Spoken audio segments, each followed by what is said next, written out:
Hundreds of FBI agents frantically poked the snow-covered ground with bamboo poles, terrified of missing any area. Meanwhile, technicians in the helicopter conducted thermal imaging scans of the entire snow-covered area. They even brought in dozens of police dogs to sniff the snow. However, all this meticulous searching couldn't compare to the old professor leading the team. Walking at the front, he quickly spotted something unusual and immediately led the agents forward at a run. When they reached the target location, he frantically dug through the snow with his hands. A female agent nearby rushed over to help. After an hour of digging, they finally discovered a black bag in the pit. The agents were very excited, thinking there might be valuable treasure inside. But when they opened the bag, they found a severed hand. Although they hadn't dug up what they wanted, as FBI agents, they had a responsibility to find the rest of the body.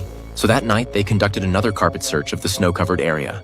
Once again, the old professor was the first to discover body parts. Under his guidance, the agents quickly shoveled away the surrounding snow. Beneath the snow was a frozen woman's head. This made even these veteran agents feel a bit frightened. But what they didn't know was that the killer, who was preparing to come dump body parts again, had already witnessed all of this. Although the burial site had been discovered, he wasn't panicked at all. Instead, he calmly returned to his lab to prepare for his next organ transplant surgery. It turned out the man was a human trafficker who specialized in kidnapping local residents to provide healthy organs for wealthy people with terminal illnesses. To solve the case, the agents dug up the entire ice layer to study it. Sure enough, they found more body parts inside. Although these body parts didn't belong to the same person, they all had one thing in common. After examination, the medical examiner discovered that each body part had been injected with promazine.